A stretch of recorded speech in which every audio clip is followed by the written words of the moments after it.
are the creators empowering the future of visual and sound design through advanced technology and community relationships that foster unlimited growth for future generations to come. We are IAXISRADIO, the future of radio and podcast. There is no limit to what we do. Design, create, and empower. IAXISRADIO. You are now locked in. Wake up to IAXISRADIO in the morning. The future of radio and podcast. Your number one station. You are now locked in. The future of radio and podcast. Behind the Enemy Lines is a podcast when we talk about relationships from the male's point of view. But we don't exclude the ladies. All right, so come to the front of the congregation. We're going to start some trouble.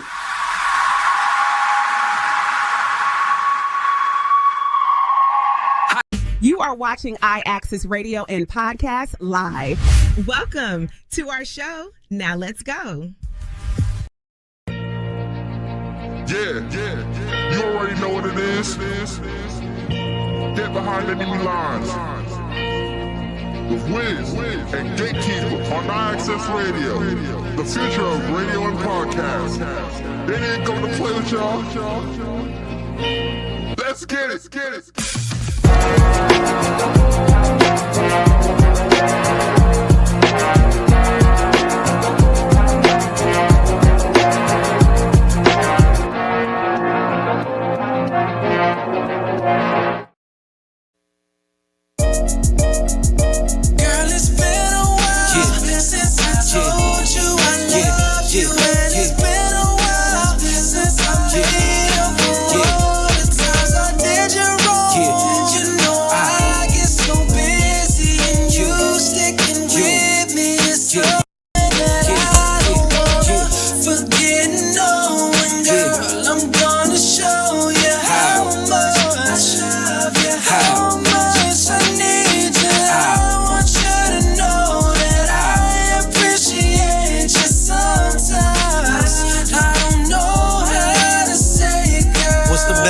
Tell you I love you without falling flat. More flowers and cards, you got a ton of that.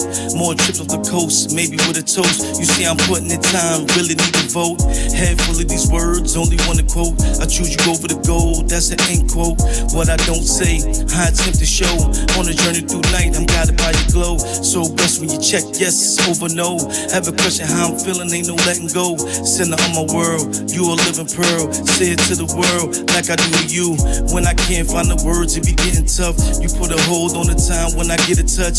Get your mind out the gutter, I don't mean that. On this page I write facts and I know that. It's been a while since I told you I love you. And it's been a while since I made up for all the times I did you wrong. You know I get so busy and you sticking with me is something that I don't wanna forget. No, and girl, I'm gonna show you how much I love you, how much I need you. I want you to know that I appreciate you sometimes. I don't know how to say it, girl. Yes. We back. Brother, we here. Yes, how you doing, good brother? Fantastic and only Oh, improving. that's a beautiful thing, man. Beautiful thing, man. That's a beautiful How thing. you feeling, bro? Oh, man, I was going through it this morning, man.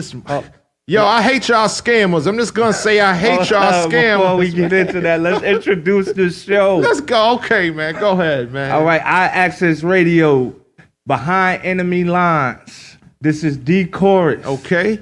I am Diggity. Okay. A.K.A. Shefflin. Ooh. A.K.A. Showtime. Okay. Ladies, you could call me baby, boo. But only one of you get to call me husband. Oh, only one. Okay. You know how that go, man. What's the slogan? Behind Enemy Lines, where we discuss relationships from the male point of view. Yeah, from the male point of view, but we don't exclude the ladies. My Mercedes, 2 in the back, 4th. Yeah, okay. Shout out WIZZ, Shout out Gatekeeper and Big Al. This doesn't happen without Big Al. That's right. Shout out Big Al. And we want to shout out Gatekeeper too, man.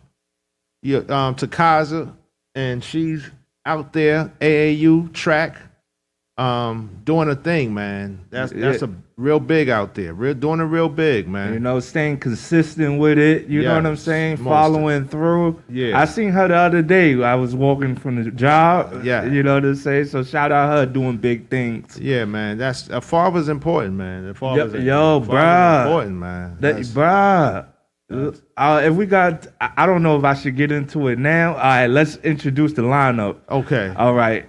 From this is how it's gonna go today. From 5 to 6, 5 o'clock to open, 6:15 the wild card, 6:30 pressure check, 6:45 Chucky's cut. That's right. You know, where we'll be introducing the song Angry Man. Oh, yeah, Angry Man. If you don't know about that, Angry Man. Get in touch with it.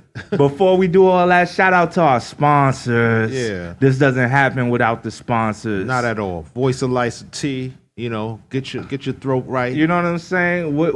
How they did in Sister Act 2? They said, "Oh, happy day."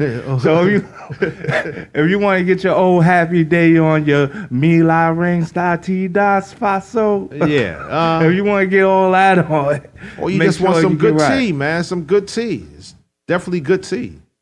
You know. For sure. Second sponsor is powerfulhour.org. You know what it is, man. Like, that's what it is. Powerfulhour.org, man. Check the movie out, man. Show some support. Go there, man, for we can get the motion, you know. If you want to be in the next upcoming film, man, DM me. All right?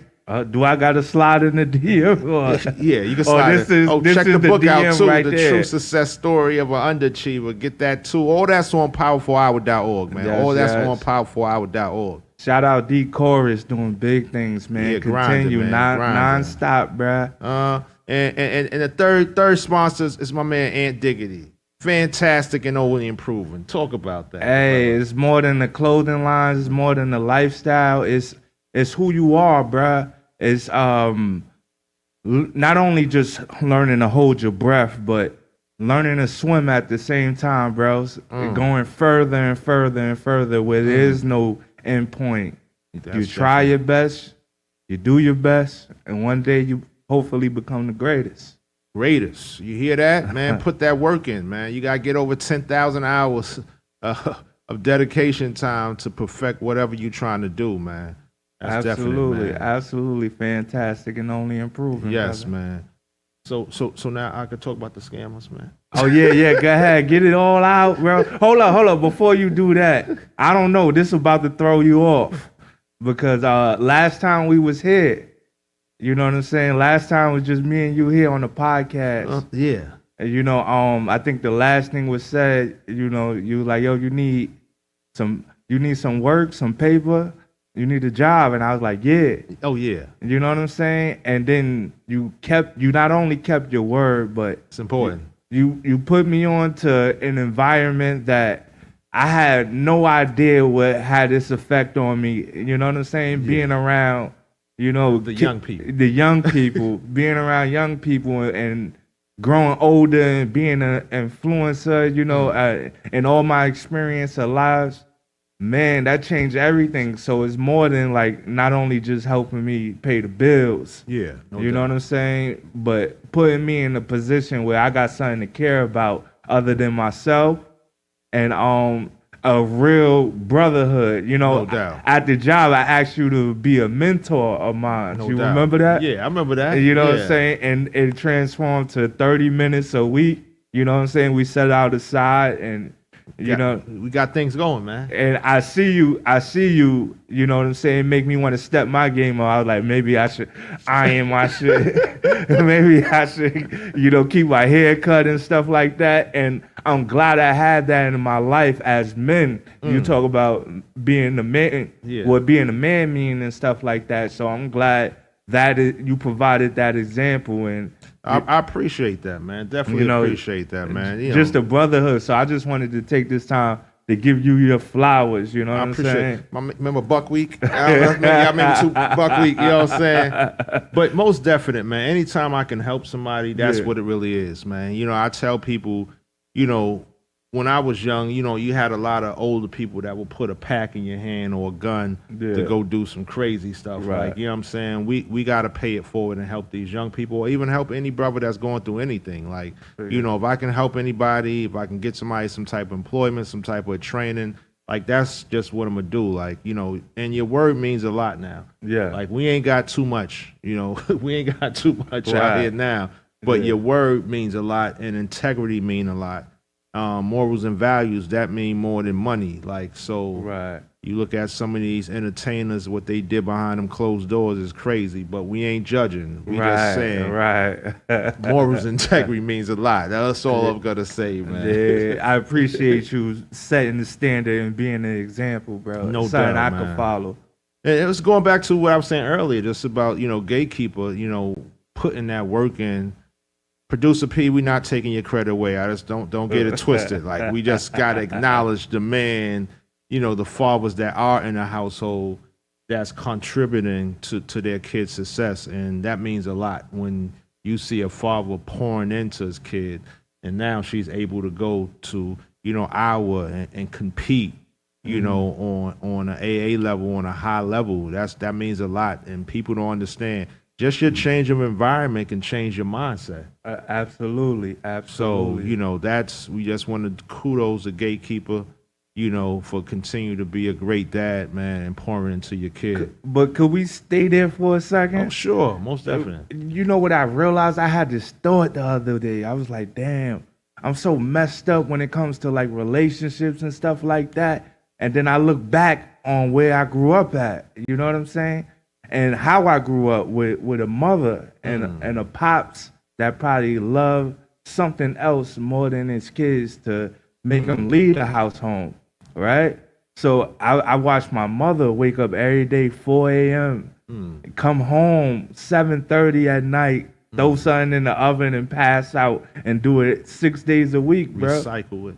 So for me as a kid, I saw that side of love. So that's where the hustle come from. Working 3 jobs at one time, you know, being in these places and doing a good job while working these jobs. You know what I'm saying? No doubt. That's where my specialty is service, because I watched my mother do it for so long. Service and sacrifice. You know, I watched my mom do it, but the emotional part, you know, I didn't see that and lack that. So I figure a lot of people, when it comes to love and stuff like that, they look for it everywhere because it's not present in the home. So you might have a pornography addiction, or you might. I do, by the way. you know, you might all these examples, like, might try to find it in the street or find it wherever it's available, bro, because it wasn't. That version of love wasn't available at home. And that's a lot of young people go to gangs looking for that love. A lot of people become victim of, you know, fake relationships, you know, and people like vampires, they suck you for whatever resources or whatever they can.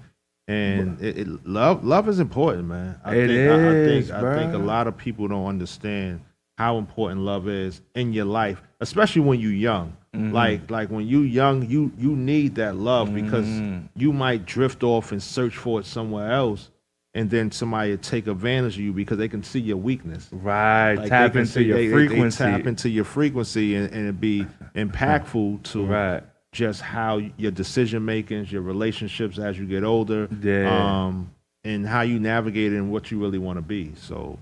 Absolutely. That's most definite, man. Absolutely. Like, I remember the type of love my mother had. You know, she had the protection love. You know what I'm saying? I remember being in elementary school, and I used to bother this girl to the point where her mother slapped me. Her mom slapped me, bro.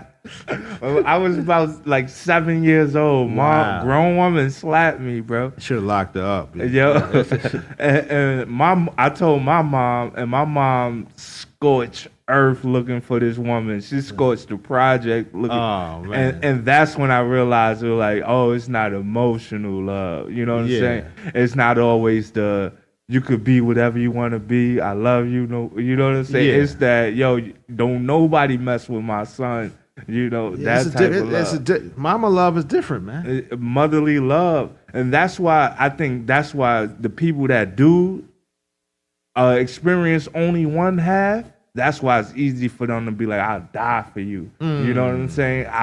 But they forget about living. You know, I live for you. I'll do the best I can in life. You know how many people I met in life that was just like, yo, and I do anything for you, you know, this and that. But they was doing bad themselves in lives. It don't necessarily have to be me, but they saw something bigger than themselves that gave them purpose and gave them, to get up in the morning. That's it, man. That was a lot of crackheads, B. Yeah. I'm just saying, not to be funny, man. Like, I'll give y'all a little ghetto story right quick. When I was outside, running around like my head cut off, I got shot, man, and a crackhead drove me to the hospital, man. I'll never forget, man. He had a beat down car. He drove me to the hospital, and from then I never looked at anybody.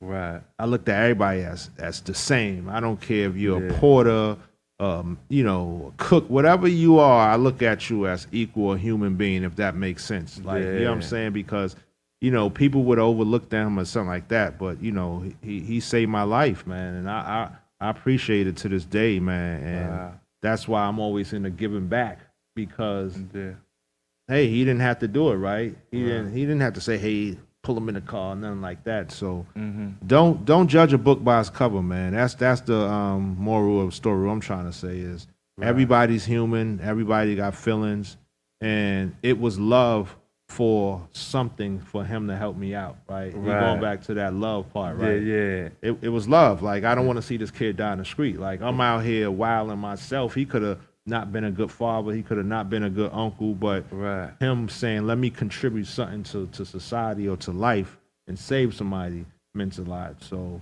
that's what it is. But, but yeah, man. But kudos once again to Kaja. Kudos to Producer P. I don't want to leave you out. And definitely to the Gatekeeper, man, for being a great dad, man, because a lot of these kids need fathers out here, man. Yeah. Especially, it almost took me 40 years to realize what a father is for, bro. What? What a father is for, bro. 40 years? Almost 40 years Dang, to make me realize what a father is for. Like, when you going through something that only a man could help you get over. I get you. You know what I mean? I get you. You know what I mean? That's what fathers are for, bro. I'm glad I had a good pops. R.I.P. Mr. Wash. You know what I'm saying? Like, my pops, he taught me how to be, a man early. Right. Like, it's going back. Remember, I always talk about the big piece of chicken. Like, I remember that. I come from that too. But, I had to earn my allowance. Like, he worked in Harlem Hospital, and I used to have to come on the weekends and help him clean the hospital just to get my allowance. Right. And on Sundays, he will help me out even more because he started buying the newspaper. People start to know me in the hospital. And I started delivering, hey, how you doing? Vocals by Jamel. Hey, what's up? Welcome to the show. I started delivering newspapers inside the hospital, right? So I would go from the top to bottom, and they'd be like, "Yeah, that's Jimmy Jr." And I was getting money. Yeah, I was buying girls them milks and them buttercrunch cookies and stuff. Yeah. I had a pocket full of singles. I had a pocket full, man. Yo, I heard this story about a son, right? He dunks a basketball, right? And he's all excited. He's excited and stuff like that. Like, Dad, I dunked the ball. Come look. And the father comes out. He watched him dunk the ball for the first time, right? And the father doesn't applaud. He doesn't clap. He doesn't smile. All he do is just raise the rim and walk back in the house, bro. Oh. Yeah. What was the message behind that?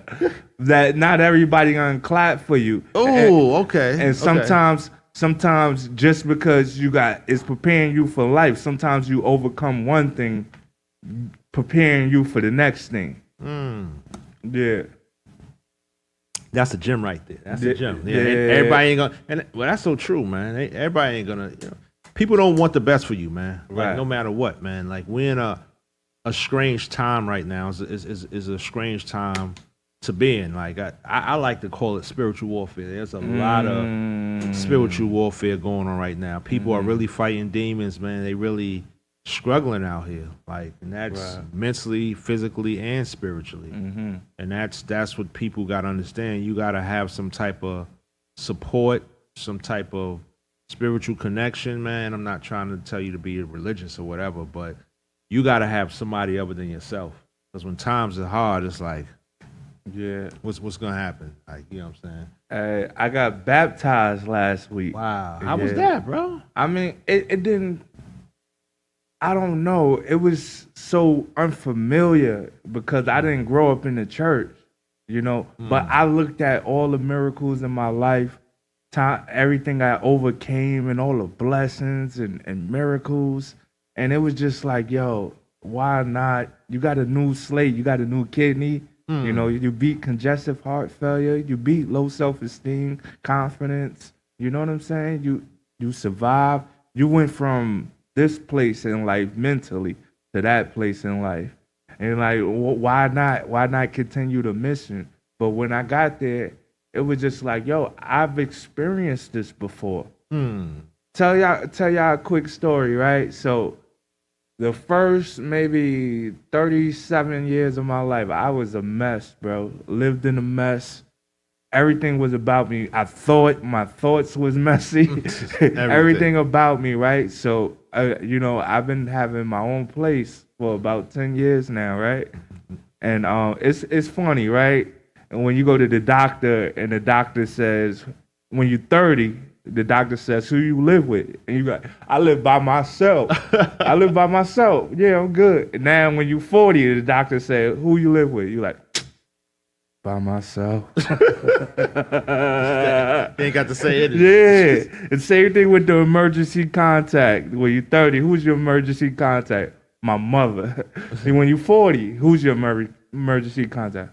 My mother. It's the same thing. But what I was trying to get at, my crib used to be so messy. I remember one day, I went to a family function and I was just saying the same things. I told my cousins to come to the crib. I like, come to the crib, come do a podcast with me or whatever, the Road to Victory podcast. Come do it. And I didn't think they was gonna pull up. They pulled up. They saw the crib. They was like, "Oh nah, let's go out. Let's go get something to eat." They saw the crib, and I'm not embarrassed to say this, but I'm more proud to overcome this, right? Facts. So one of my cousins was like, "Yo, Aunt, you know what? I'm gonna help you. One of them. It was like four of them. Only one of them was like, one yo, out of four. That's how it is. I'm gonna help you. So that was a Saturday. Monday we came back, and Monday, we cleaned the crib 3 days straight. Everything, and not only just cleaned the crib, but he was giving me life hacks, bro. He was like, "Yo, cleanliness is next to godliness." He was like, "Yo, when you respect yourself, other people will respect you. When you respect what you have and take care of what you have, you'll get more." All of this stuff. And then I had like a bad rodent problem. He told me, I would never in my life forget that. He was like, "Aunt, if they don't have nothing to eat, they'll go somewhere else, bro. They won't be here." And bang, I haven't seen a mouse in like 6 months, bro. In like 6 months. So it was just that, bro. It was just that kind of love and just support. Seeing somebody going through something and just like pull them, saying like, "Yo, you messed up, but I'm not gonna leave you in a mess." And that's a good cousin right there, man. Yeah. Some people like, yo, God bless him, man. Yeah, like, you know what I'm bro. saying? He on his own, man. But since that day, that was the real baptism, bro. That was the real transformation and life-changing morning. So I was supposed to go to church today. And I woke up and I'm like, I don't, I hear my uncle voice in my head. He said, yo, Aunt, if you could make it, go. If you can't make it, don't go. And I'm sitting there, I'm praying. I'm like, I cleaned my crib last night, so I'm like, God, thank you for me even having a place to clean. And then I just heard a voice was like, yeah, you got your own place because your mom kept catching you playing with yourself. Now you can play with yourself in peace. And this is in the middle of the prayer. I'm like, yo, who gave me that thought? Who gave me that thought? And I'm just dying laughing in the middle of my prayer, bro. It was like, yo, who gave me that thought, bro? It's the other side, man. It's the other side. You know what I'm saying? The same way there's a God, there's a devil, man. Understand that, man. And he will get you in your most strangest times, man. This is what I'm trying to say, man. Right. Yeah, that's right. it.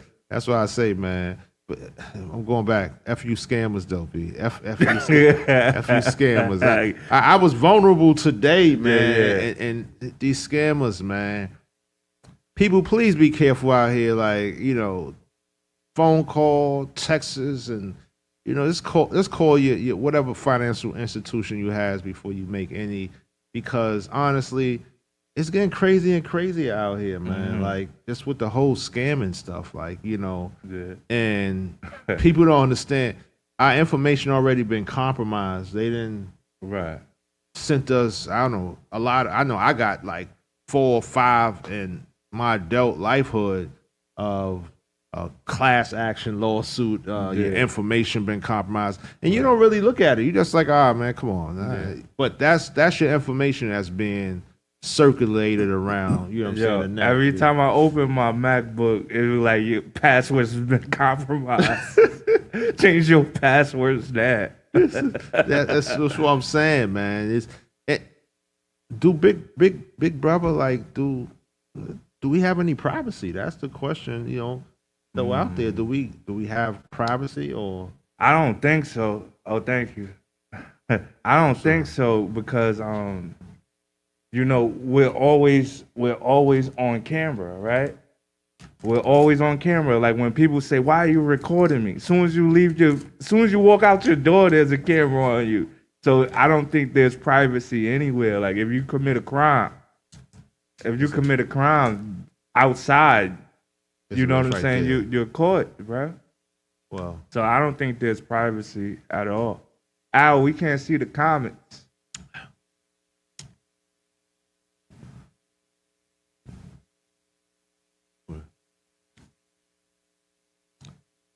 How you doing, Khadijah Oliver? How you doing? What's the dilly? Oh, it's Kaja. Oh, Kaja. Kaja, how you doing, Kaja? I'm trying to pull Oh, you trying to pull his glasses out? See, you need them glasses to see, man. There you go.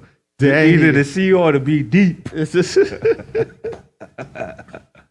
But nah, like, yeah, man. So I can only imagine, like, you know what I'm saying?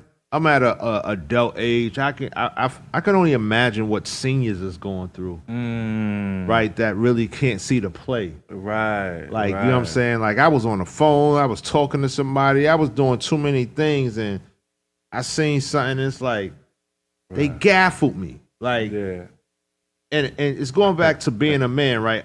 I could blame nobody but myself, right? Right, I had to take a nap. That's how mad I was. I couldn't, I couldn't blame nobody. I'm like, this is your fault. Like, you knew better. Like, you know what I'm saying? I had to just sit in that, fest in that for a moment, and say, yo, sometime, like, when WIZZ, what's going on, my guy? How you doing? My brother. No matter how bad the storm is, sometime you gotta breathe. Right, no matter how high the water is, sometimes you just gotta breathe, and that's what I should have did. We tell kids count to 10 before you react. Sometimes, as adults, we gotta count to 10 too and think. Like, so I can't blame nobody but myself for whatever happened. Like, you know what I'm saying? But F you scammers, and I know y'all not gonna go get caught, but they got to do something, B. Yo, it's crazy. I'm seeing videos online on people teaching tutorials how to scam, bro. Nobody want to work. That's what it is, man. Right. Nobody want to work anymore, Yeah, right? yeah. It's whole. Yeah, and they just said it's more women working than men now. Oh wow. You got there's this new thing, stay at home dads. I don't know what's going on with y'all men, B. This stay at home stuff, man, but stay at home dads. So you got dudes not even want to work, which is crazy. They said the unemployment rate is equivalent to what unemployment was in the Great Depression. Right now, these times. Statistically? Yeah, statistically. I think we are going through the Great Depression right now. I just think we got a little more tricklets. Right? I just think that like we got a little more things, but you know, when you look at it, you know, I seen something. It was a brother, he was incarcerated or he was in a shelter. I don't know, either one. But he was dropping some jewels because you can't save no money working one job now, right? He was saying like you get paid and you pay all your bills and you be broke by Monday to go back to work. Yeah. So are we really free? You know, we just like economic slaves now, right? That if you want to buy a house now, they talking about like 30 to 40-year mortgage. Yeah. And think about this, yo. You know how people that try to get you to pay for courses and stuff like that? I heard somebody say that the reason why they try to sell you the course on their expertise because their money is drying up. Because if you making millions and millions of dollars, you're not selling. You know what I'm saying? What? You either gonna give it away like, yo, this what I did, or you know what I'm saying? Charge people. Well, I don't know. I got a friend that's a lawyer, and he told me one time. He said, Dominic, we can talk about anything except law. Right. This is what I get. This how I make my money. Right. So bro. if you want to pay for the expertise, you might gotta pay. I'm not against paying for somebody's skills. Yeah. The word tells us that a workman is worthy of his hire. We can't. You say that again, Al? A workman is worthy of his hire. A workman is worthy of his hire. Yes. So whatever your specialty is, whatever your craft is, whatever the thing that you have that you're passionate about, and this is what you do to experience life at the highest level, then you have the right to get paid for it. Yeah, absolutely. I just focusing on the part where you're taking advantage. You know, where you're taking advantage of. For some of them, yeah, you're taking advantage. But if it's offering you something that you have no knowledge of and it's going to increase your wisdom, then it's beneficial to both parties. If you think about it. Now, if you going and paying for this master classes and you ain't getting nothing out of it, or you know how to scramble an egg, and he telling you this is about putting together a air conditioning system, then something's wrong. Yeah, definitely. You got to pay for the skills, man. It got to pay. I say this: there's people that's taking advantage of people, and there's people that's trying to make money. So when you look at certain people and they say, you know, if they got a Patreon or something like that, because in reality, it's going back to just the economic slave. A lot of people is living from check to check. Yeah, absolutely. But let's say this. So a couple of years ago, I was on the Ellen DeGeneres show. Do I teach a master class on how to get on TV shows? If you have the script, yeah. Now I feel like that'll just be a money grab and trying to take. It would be more harmful than helpful. But if you did that 10, 15 times, if you got on a talk show, then you can do that, right? Yeah. Because now it's the same way with marketing promotion. What's up, Gatekeeper? How you doing, brother? Gatekeeper. Marketing promotion. Right. I'm proud of my guy, of my G. Keep rising to the top. What up, Mike Berry? How you doing, good brother? What up, Mike? If you got to pay for whatever you have talent for, right? And I think that like we gotta get out that mindset of that we are not valuable, right? Right. Like, or what we do don't have a value. They always, Al, this is shout out to you. Biblically, what it say? Your gift should make room? Always. Always. Gifts come without repentance. I read something this morning on Big Rich Show regarding gifts because he was upset that the fact that Jay-Z had did this big concert and he was charging all this money for these tickets, and then he was saying to some effect that he didn't feel like he was giving back. And I was like, nah, bro, you got to look at the whole picture. Right. So in order for him to even go into Yankee Stadium, a fee has to be paid. Okay. And then it's a union shop. So every sanitation worker, every security person, every administrator, every person that cooks something, everybody that played a position in making sure that concert went off with a hitch, them people got paid. Police officers as well. And they probably hired more people to get things done. And then he turns around and opens up a pop shop, right, where you could buy his merchandise. So in order for the aesthetics to look like a Jay-Z shop, he had to hire construction people to put all that stuff together. Then he had to manufacture clothes, right? In order to put it in the store, okay, those people that manufacture the clothes, they getting paid. So don't tell me it's not beneficial to our community. Right. You know what I mean? Yeah, he's going to charge a certain price because now they say he's a billionaire. How did he become a billionaire? From being smart on how he moved strategically out here in this world. Right? So we could learn a lesson from him. And I was saying what we should be looking at is saying this is a great man and coming from our community from the lowest part as we know it, right? And now he's a billionaire. Let's be inspired by what he do and aspire to get to some type of level like him. Yeah. I think we just got a certain mindset that we want for free. People just want donations right now.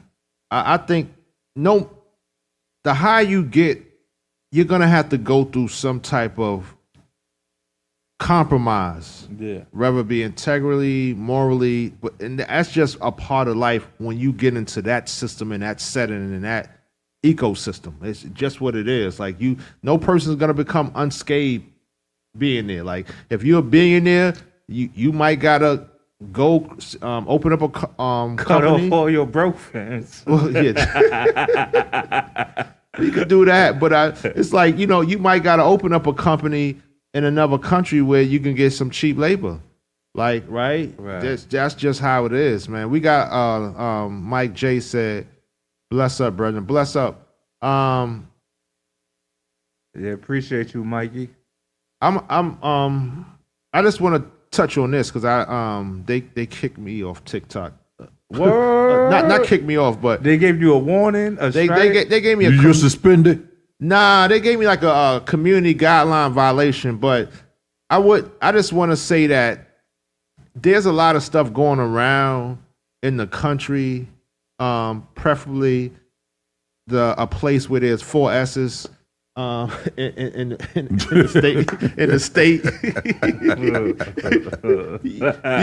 you had a sister that was found hanging that I spoke on, and then you had a 15-year-old girl that was found, unalive, and it seemed like when you talk about certain issues, I'm just going back to the censorship of. Are we really free? Like, you understand, when you look at things, when you try to bring awareness and speak about certain topics, we don't have platforms really to do that. Like, so if they don't want you to say something, you know what happened? It won't be said. Right. People was talking about, hey, shadow banning and all that stuff. That's a real thing. Like, we don't have platforms. We don't really have servers. And I just hope that, as a community, the community can speak up and galvanize and at least try to find some answers. Like, that's the reality to what I was trying to say. So is that equivalent to creating an army and taking back your land? Nah, it's not that, because the land is for everybody. And I'm not with separation. Right. So, Amen. You know what I'm saying? Like, we all the human race. Like, you know what I'm saying? Right. Some people just have a certain mentality. That's the way that they think.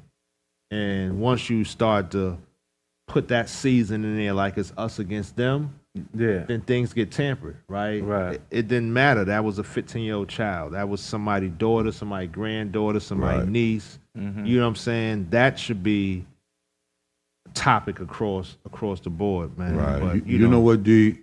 I said the same thing on Big Rich Show this morning, man. For some reason, man, we don't get to a place where we used to, where we would say that we would die for a cause. Something happened in our community, the whole community came out. The churches, the lawyers, the politicians, the Malcolm X's, the Marcus Garveys, the Martin Luther Kings, you know what I mean? The Shirley Chisholms, they fought for a cause, and there was no fear in them. They knew that maybe death would come, but still there was principle and value in what we do and who we are in our community. And when we see travesties like that, we were supposed to stand up, you know, and make sure that we protect those who needed to be protected, you know, but we don't see that anymore. We don't see it at all, man. Every time something happens, you know, it falls to the wayside and nobody comes out to really stand up and have a voice for us and say these things have to stop. You know, especially when it starts affecting our children. This is supposed to be our future. Right. So if they wipe out our future, what's left? That's amen to that, man. Like I heard somebody say something interesting. They said the bullet that took out Martin Luther King silenced us all. To a point, if you allow it to put fear in you. Right. Okay. But again, like the Black Panthers, the Young Lords, these people, they came out of a system that was broken, completely broken. Right. And they had enough. And they says, you know what? I'm going to die for this. I'm willing to die for this. Right. So no matter what, I'm going out here to fight. When they took over Lincoln Hospital years ago, okay, it was because of the travesties that were being done inside that hospital. How they were just butchering people and letting people die for no reason. You know what I mean? So they said enough was enough. But see, in our history, we're not teaching our people about these things anymore. Okay? It's not something that it presents a value to us anymore because we look at it as the past and the past is done. But still, the past is the thing that has kept us going. And if we allow the past not to manifest itself in the future, then we revert back to where we were years ago. And that's what's happening now. Well, we definitely, I feel like we definitely took a step or two back. Like I'm not, you know, just from my observation, this is my personal opinion, because so many soldiers is addicted to drugs, man. Like they just afflicted and beat down. Like you don't, you know, I was in Brooklyn, and I was gonna help my friend move, but he messed up. Ty, what's up? And I forgot what part I was, but I seen like different coaches of people just rushing to the train, to the bus. This is like 6:30 in the morning, right? When you look in our neighborhoods, you don't see that sense of urgency, right? You don't see them hustling, bustling there. Like, you know, people are too comfortable, right? And a lot of that come from the substance use, right? You know, you only do drugs for two reasons, either to feel good or escape. And every day I don't want to feel that type of good.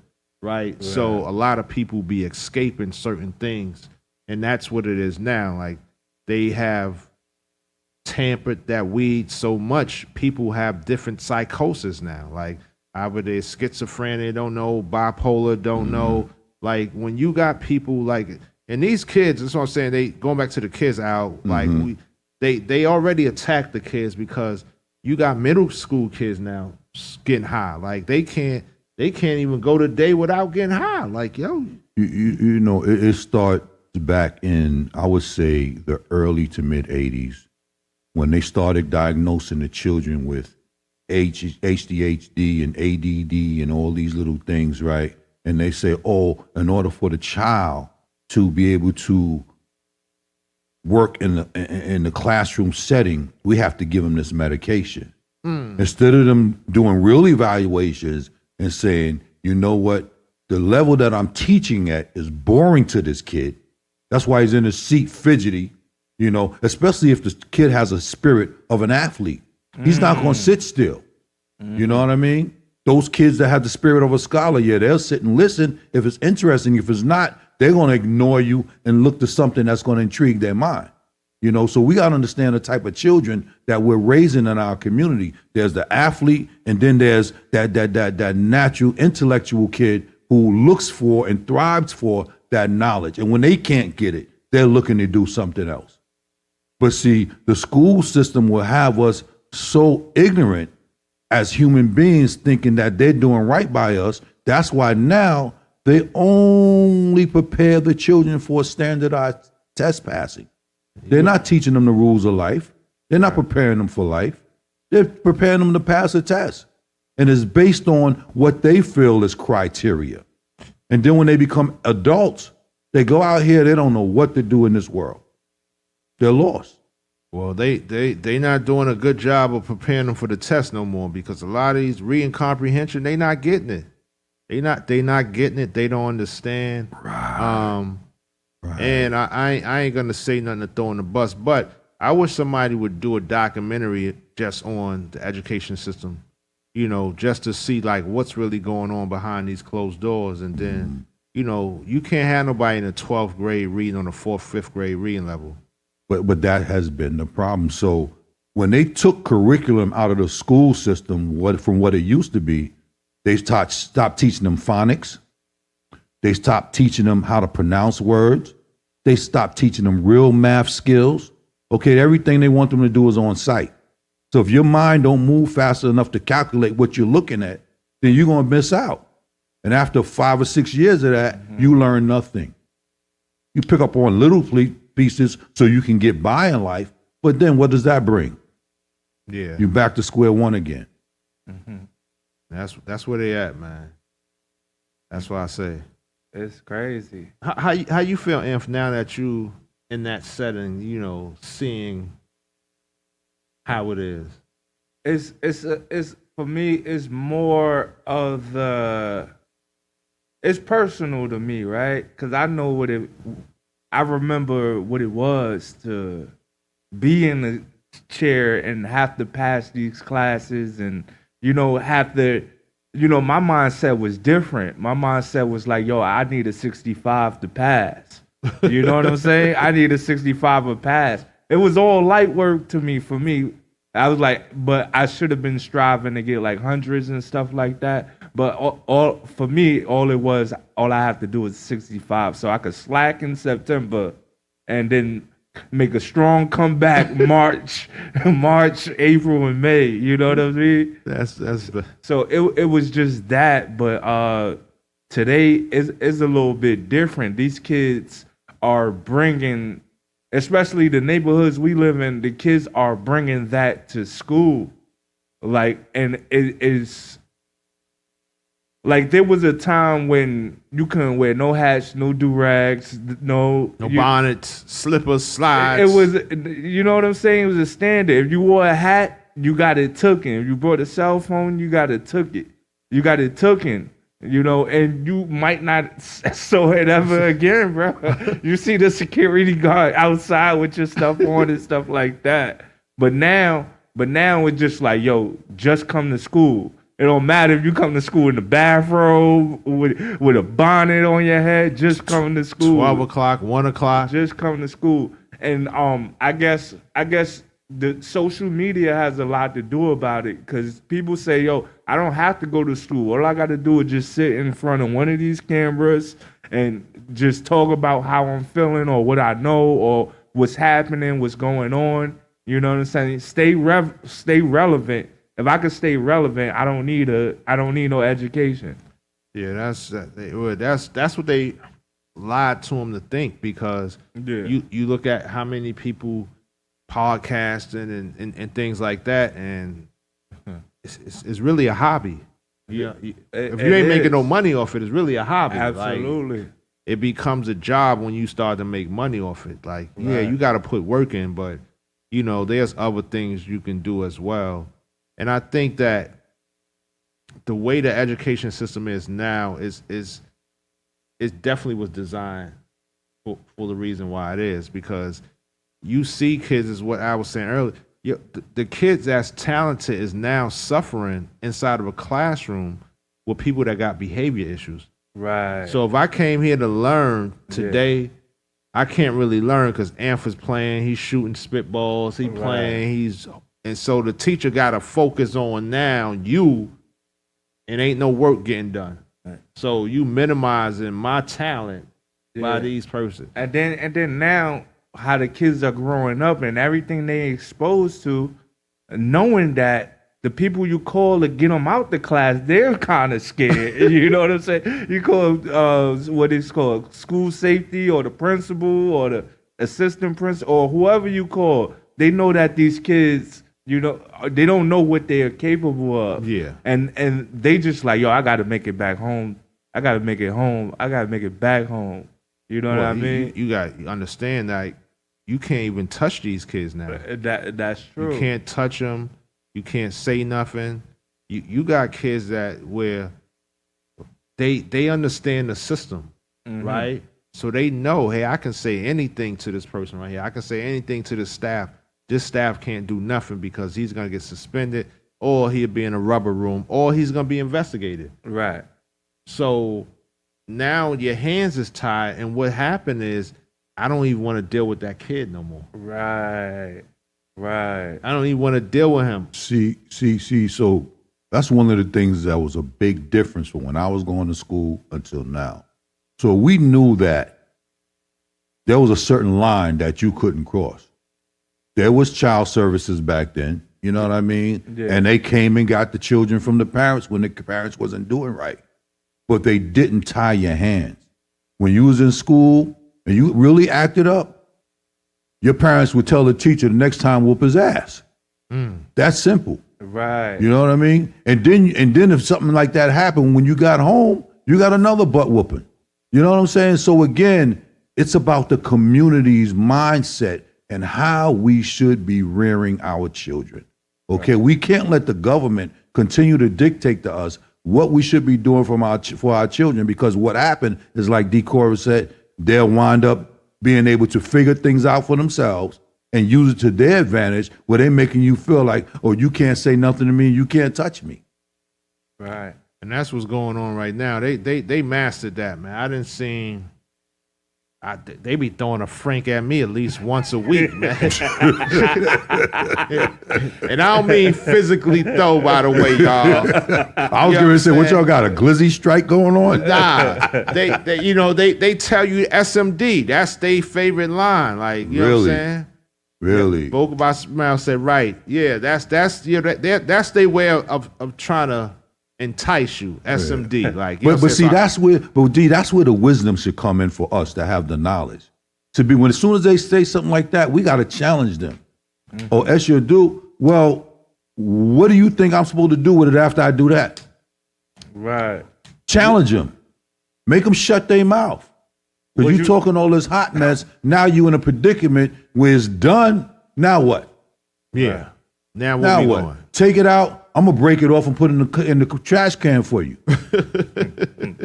Now you walking around with nothing. You go to one of them other countries and tell somebody that, they castrate you. Right. Right? It's going back to the morals and principles. There you go. Like there's lack of that. To the point, I met this lady in church. She just retired from teaching, and she said she started teaching in Jamaica. She said in Jamaica, they give you the stuff to beat the government give you weapons to beat the kids. The government give you weapons to beat the kids. And then she transitioned to working over here. But she still had that mentality to whip ass. but here she found out it was illegal to do it, and they'll take away her license and all of that. And that's the thing, man. Like, they create the behavior of these kids and then they let them go. So they train them to behave a certain way, because they need the jails filled up and everything like that. And go ahead. You know what? It reminds me of, like, I worked the nightclub 18 years, right? And it reminds me of that, the school system. It's like the dude could cause the most trouble in the world. He can start fights, throw bottles and stuff like that. But the owner knows, long as he's spending money, he's good. Don't throw him out. Don't throw. Don't throw him out. Meanwhile, you throwing the people out that just there, cooperating, may not be spending as much money, but you know what I'm saying? But you got to keep the people that feel entitled to just being there. That's what the school get. I think it's 10,500 for each kid. Yeah. Oh, wow. 10,500. So they're not really gonna kick the kid out, right, no matter how the behavior issue is. Like, that's you understand? my point.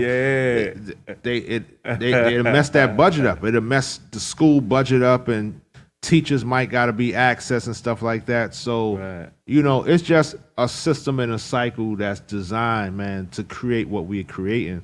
We are the only country in the world that allows money and atrocities to fuel our economy in order to survive. I'm gonna give you, for instance, there are restrictions in other countries in what they put in food to sell. Right.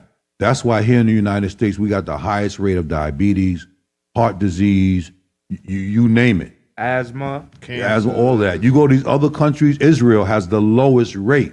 Their rate is something like 1 in 100,000. Mm-hmm. Can you imagine? That's like nobody having diabetes at all over there, because they eat a healthy lifestyle, and those countries don't allow you to put all these plastics and microorganisms into the food. Right. They eat a natural food base, okay? And this is why they don't look all crazy, and this is why their thought passages are not foggy, and when you have a conversation with them, you wonder how come they know so much. Right. Yeah. Same thing with DR. I went to DR. They was like, nobody in this country has asthma because the food is fresh and natural always. Right. That was the same like Jamaica. Like, what I'm saying? I love Jamaica. Go out there on a regular, and you can just taste the difference in food. Yeah. Like in certain countries. Like, you can taste, like you get back here, it's like, right. I gotta find me a good Spanish spot. Like that at least can. The food and drug, they coexist. They coexist in the United States. Food and drugs, because the food is to make you addictive. You know what I'm saying? To keep on wanting that, and then it's advertised. I think I had a thought earlier today where I was like, dag. Food and women and sex is the same thing. If I'm watching a TV show and a commercial of Wendy's come out with some new burger, I want that. And I'm going to order it. It is the same thing. If I'm walking down the street and I see a woman and I want that. What's your name? What's your number? You know what I mean? So it's like the same kind of addiction without... Just think about this, though, right?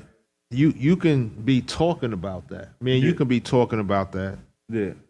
And McDonald's or Wendy appear on your phone. That's right. So they're listening. Yeah, they are listening, man. So it lets you know, hey, are we being programmed, man? And this is why, they keep saying New York is.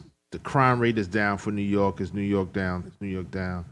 And I keep telling people the crime rate, they're going to say it's down because there's more people in New York. Yeah. Right? But if they was to go back a certain amount of years, then it probably be just as high, because it's crazy they keep saying the crime rate is down, but you keep seeing people shot, lost their lives and all, like, you know what I'm saying? Things like that. Yeah, so, D, you're absolutely right, because everything is based on numbers. So during that time that you're speaking about, the 80s and the 90s, when the crime was crazy here in New York City, right? We were probably at about 15 million.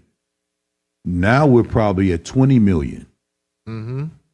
Right? So those numbers are going to have a drastic difference based on the total number. Yeah. You know what I'm saying? Yeah. It's and that's what they're basing it off of. Yeah. And that's crazy. You absolutely right, man. Yeah, you know why, Al? Because my father-in-law was killed. I like to say assassinated. April 16th. Right. Oh boy, wow. Some young knuckleheads just firing recklessly, and there's still like no suspect, right? There's still no arrest, like no nothing, right? And I be trying to reach out, and they be like, oh, it's nothing. And I'm saying to myself now, if it was somebody of importance, right, there would have been some type of action taken, right? Right. If let's just say whoever would have got unalive, right, there would have been a rapid response, right? But that's the politic game of it. Community-wise, our community are not even saying nothing, right? Because silence is agreement. I keep trying to tell people this. Silence is agreement. Amen. If we're not saying nothing about what's going on, then that's saying it's okay to take out a 78-year-old person, right? That's saying it's okay to unalive a 5-month-old baby. And that's just where we are as people. Like, we just complacent, and we have become conditioned to think this is a normal about what's going on out here where we live at. Right. That's why I referred to the statement that I made earlier about us not willing to die for a cause or have a purpose for the principle of life and gift that we've been given. Okay? The word tells us that if you claim to love the Lord and you claim to love Jesus Christ, then you have to love his children. If you love his children, you won't commit a sin against his children. And if you commit a sin against his children, we have a right to face you, right, and let you know that what you've done is wrong. So forgiveness can come, but what you're doing, okay, is not right in the eyes of the kingdom. And we are not taking a stand on that. And this is why I stopped going to church, because the church always talking about, yeah, come. But when something happens in the community nowadays, you don't see the church. You don't see the church nowhere. No, it's funny, man. I like when it first happened. You had the politicians, the baby kissers. All of them came there. Some showed up at the service, and then when I call, I get an aid or I get a receipt. I gotta go through a third party. Like that's the other thing. So it's like it wasn't sincere. It was you. This is a talking point for your next re-election, right? Or for your next sermon. Yeah. Hey, I visited the family of such and such. Like, but in reality, it's like, yo, you're not even answering the calls, right? You're not even checking in and say, hey, this is the update. You're not even contacting whoever the officer is that's on the case saying, hey, what's the update on this case, right? So it's a circus, man. It's a circus, and this is why I say, as a community, the community got to speak up and stand up. Yeah, Vocals has a song out called "When the Smoke Clears." And that's really about, we come to the door when things happen and you see us, but then after everything is said and done and the craziness has died down and we need to get to the core of who's responsible, nobody's showing up. Nobody's showing up. From the George Floyd to when was the last time you heard of somebody being hung in the South? Black. How you know how many years ago that's been? That's been a regular though, Al. That's if you. I know now. It's starting to. We act like we in the 40s and 50s all over. This is again. what I'm talking about. The last real string of hangings in that part of the country was like in the mid 60s, and then it just died down to it wasn't happening no more. And now we living in a time now 2020s, and they're hanging people again, and the government is allowing this. They're supposed to shut that state down. Federal investigation, like there's nothing really going on, and that's why I say like the silence and just about being suppressed. Silence ain't golden. Like we can't really speak about these topics. Like these topics and conversation, the barbershop conversation, corner conversation, cookout conversations. They don't want you having these conversations with somebody that actually visual see from another state or another part, because they're gonna say, hey, that same thing is going on where I'm living. Right. And that's the thing, like, you know what I'm saying? It's the separation, like, of what's going on. So, you know, from a biblical aspect, the word justice, it means even in the scales. That's what justice is. And biblically it says that, and I'm an amateur at the Bible, but I know it says that anytime you see an injustice where the scales is not even, it's your duty to, try to even the scales. Yeah, but in their definition of justice, it's just us. Yeah. Okay, everybody's not included in that. Everybody's not included in that. Yeah. Even if you go into a judge's chamber, behind the judge, it sits on the wall, "In God we trust." Right. So who is the we? Oh, who is the we? Who is the we?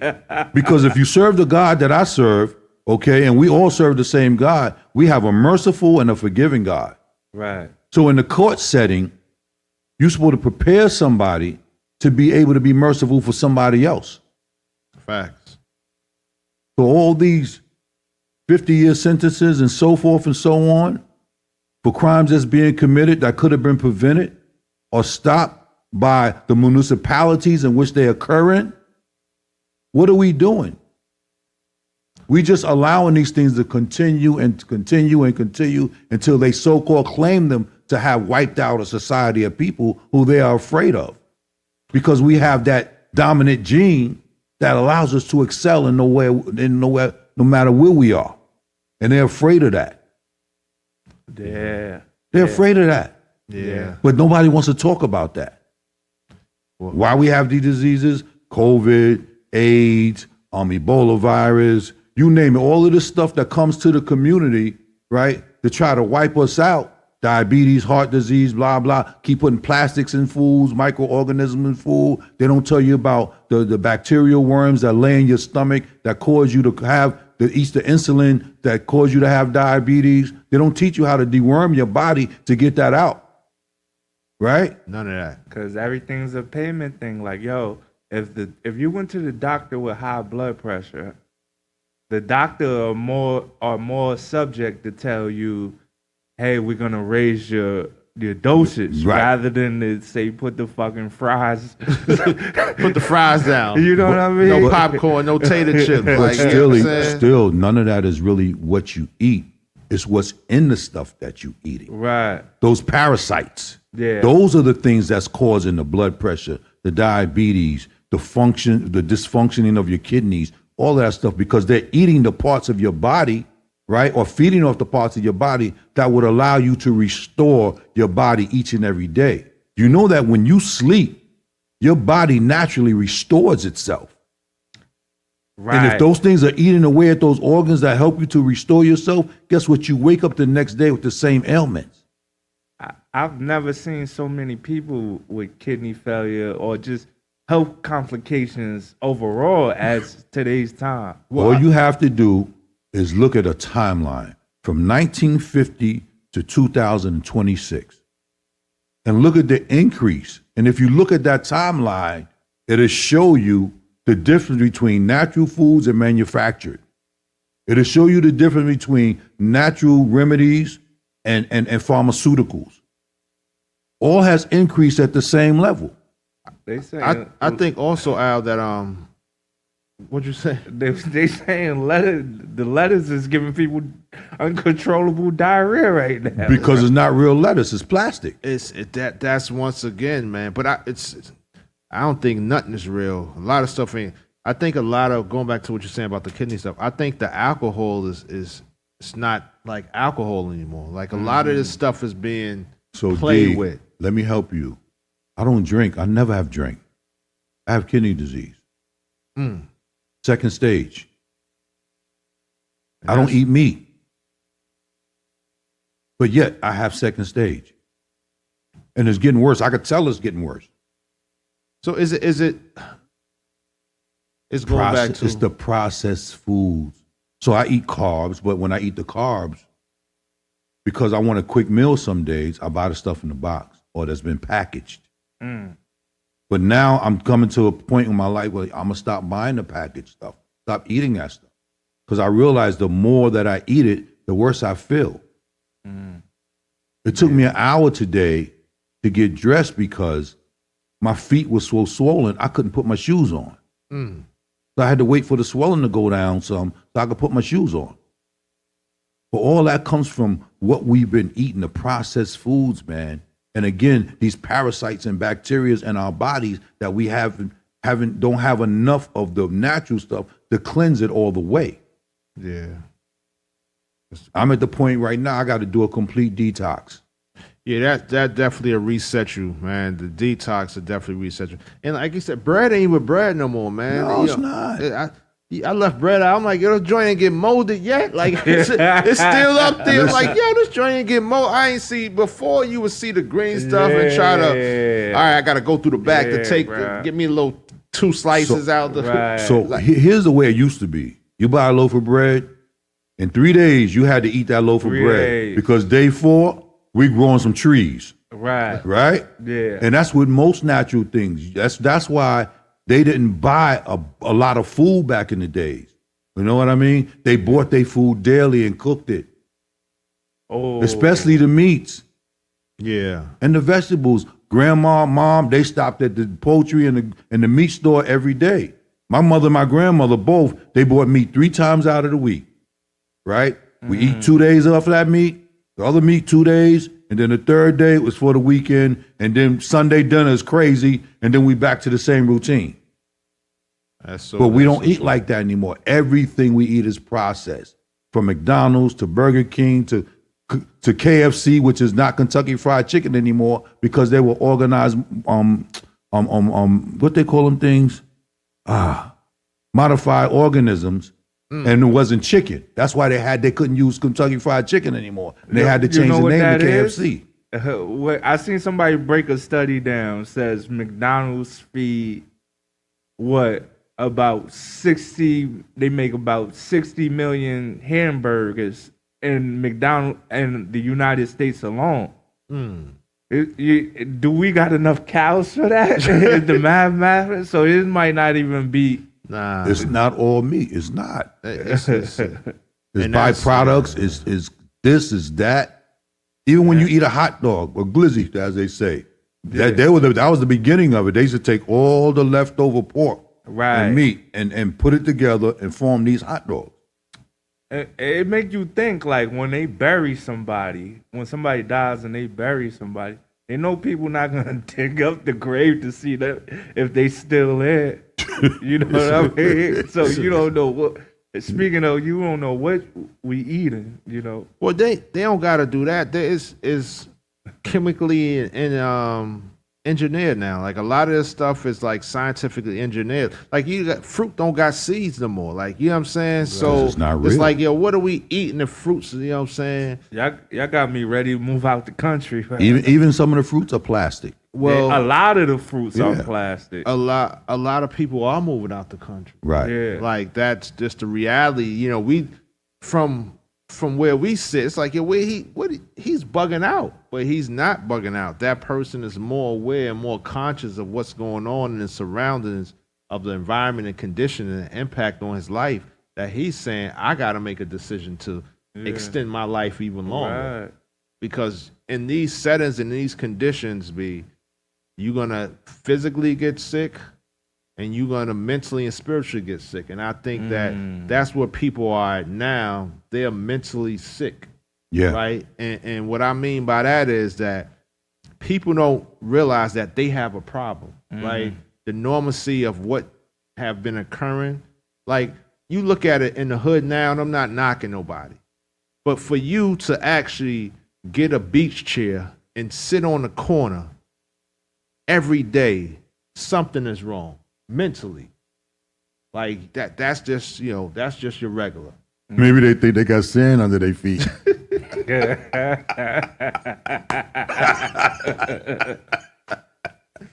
They said it's gritty. It feel like sand. So I be questioning now, is that a mental health? Like it was a terminology, like, you know what I'm saying? You just stuck in that paradox right there. Yeah, you're mentally conditioned for that to be your daily. You call it the Matrix. I'm just saying it's a mental deficiency. Right. Right. There's some people that from the Bronx that never been to Brooklyn. Right. Right. Like so, or never been to Jersey. So you look at it like, yo, this is where you was for 40 years right here.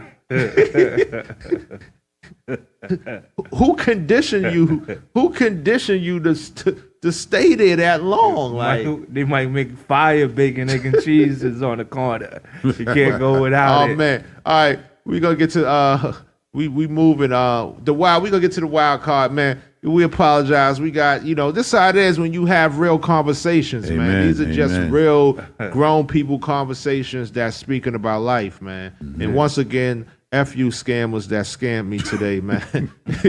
I hope you get caught, but you know what I'm saying. Okay, let's go to that wild card. Let's go to wild card.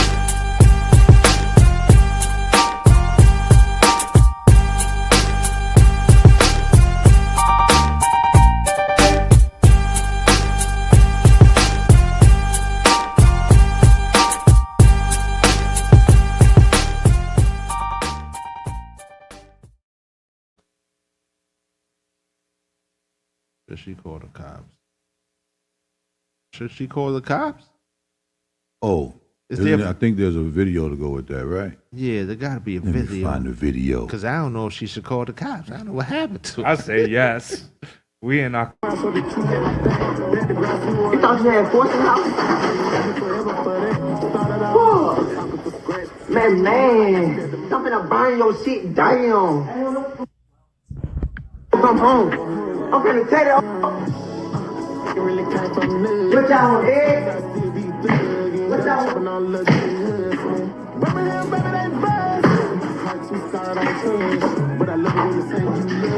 How you wanna do it? How you wanna do it? Baby, bring it up.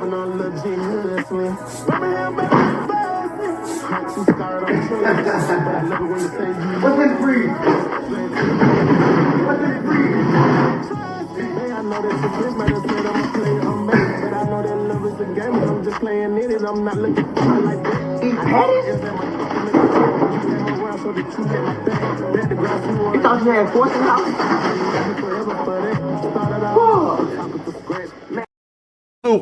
We don't need to see no more. Nah, man. Yeah, that break my heart, bro. But seeing stuff like that, yeah, it's like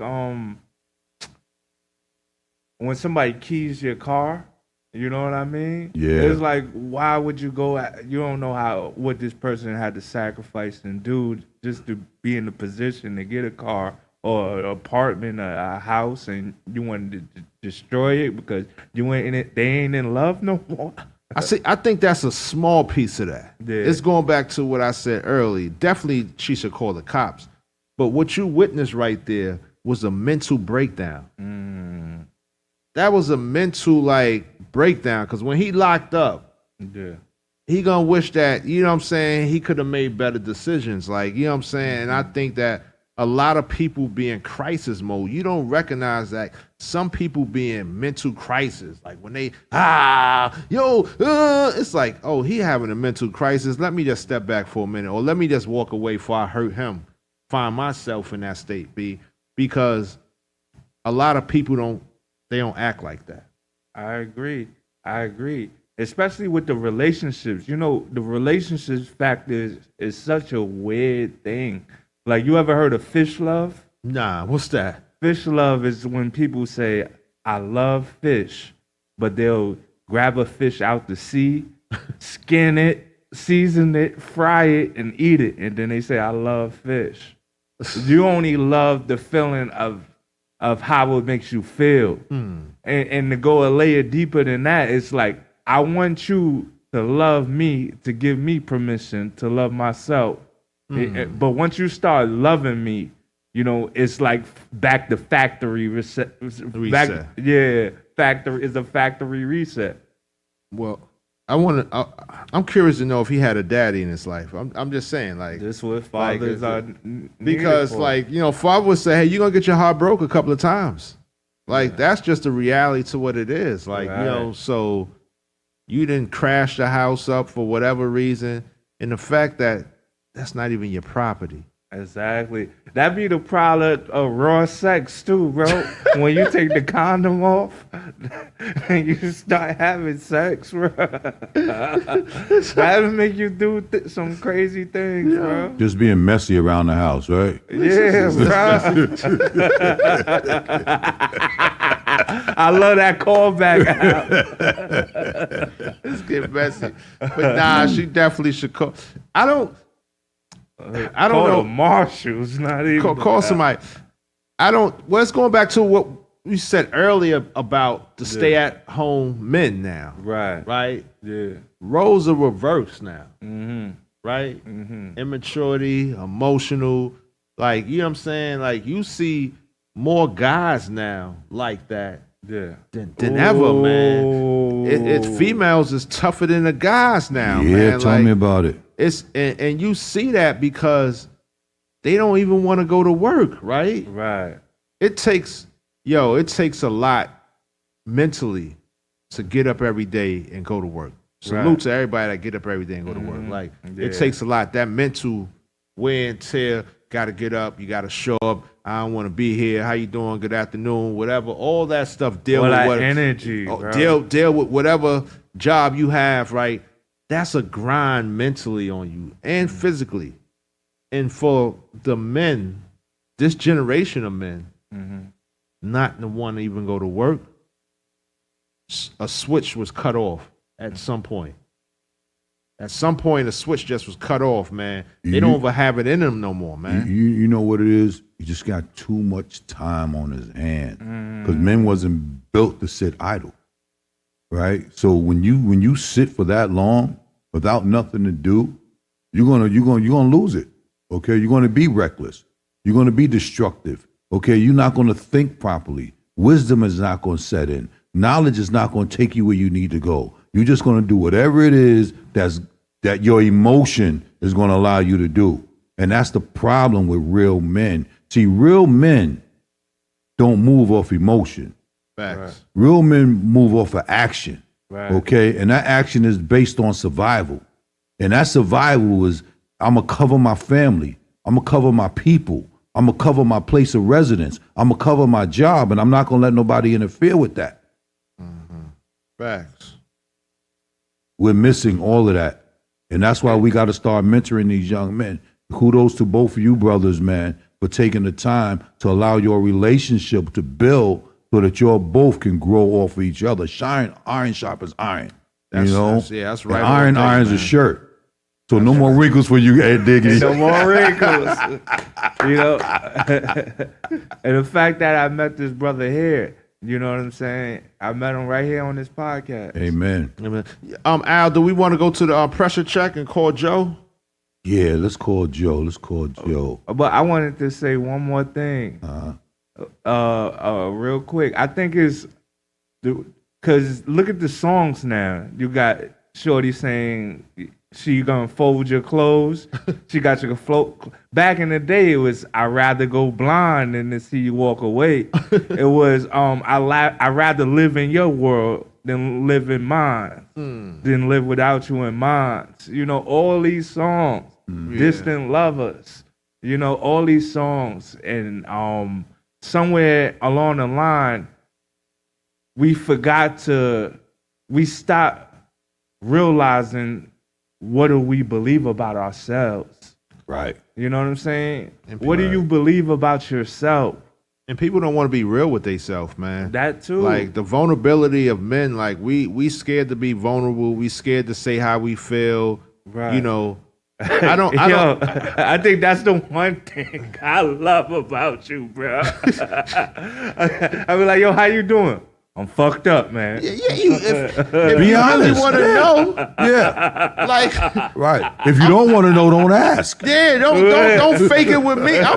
This is how I feel. Like, you at the end of the day, I made a song called F Marriage and Love, right? Right. And when the females heard the song, they was like, they say it's a good song, but the beginning, and I would say, hey, this is how I really feel, right?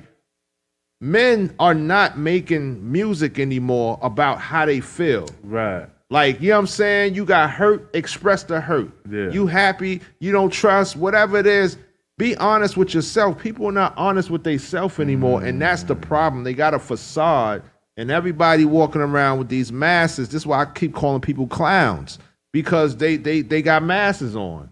This ain't a circus. This is real life. If you hurt, talk about the hurt. The little guy that just wowed out in the girl house. You hurt. She probably smashed somebody else. We all been there. Well, some of us been there. I've been there, young man. You understand what I'm trying to say?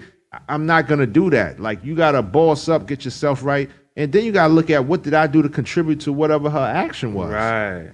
That's what real men do. But, you know, we ain't going to get too philosophical on y'all here, man. We're going to reach out to Brother Joe. We've been philosophical the last hour and 40 minutes. Yeah, let's make this call. This is men talk. You know what I'm saying? Yeah.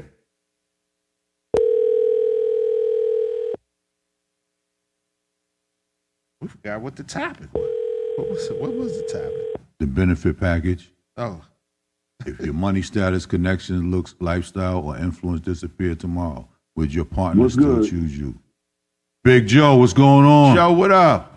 Everything's gravy, baby. What's poppin', my man? What's good? What's good? All right, you on Behind Enemy Lines. We live right now.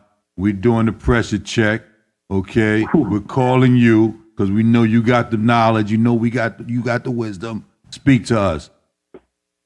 Listen. The pressure check. I drop gems like diamonds. So let's go. Absolutely. It's the benefit package, B. Trying to tell you, you know what I'm saying? Don't be a rock, be a jewel.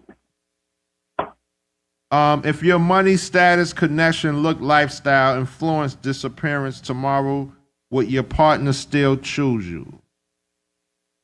If she's loyal to the cause, because we could wear potato sacks, and if she knows the potential is going to be, if she knows that this is going to be momentarily, like for the moment, because she knows she's going to be fly the next time. Yeah, but if she's only there superficially, she only see the cover and not reading the inside poke. She gone. Because most women talk about women, not girls. Women who have grown thoughts and a mentality, they'll see the potential of the man or their partner that they choose. So no matter what level they start up, they know at the end of it, they're gonna be on top. They're good. But if she get with a person who is on top and they drop down, they gonna go because they can't deal with the fact that they never struggled. They never had to work for it. You know what I'm saying? So it's like you know, like you could plant the seed, but somebody else got to make it grow. So and if you don't see yourself making that seed grow, and you ain't got to put the work into it, you're gonna go on. You're gonna whiz out. So you ever had a chick switch up on you? Oh hell yeah! She switched over me. I stayed the same. You stay safe? I stay safe and the same. You know what I'm saying? My thing is, I know my end game and direction. Okay. All you need to do is follow my lead, and you'll get blessed too. Because understand, people see the gift, but don't understand the blessing. You know what I'm saying? My potential is my potential, but if you understand where I'm going, you'll end up where I'm at. Okay. But if you choose not to see where it's going, you're never gonna make home because you're gonna be stuck on first base. I'm sorry, you're gonna be stuck on third base and nobody's waiting to get home. Got you. You know what I'm saying? Joe, yes. Off topic, earlier we was talking about just the today's generation of kids. How much time you got? how do you feel? We got a little time. How do you feel about today's generation of kids and where they headed at? Good evening, Sanchez. I'm gonna be honest.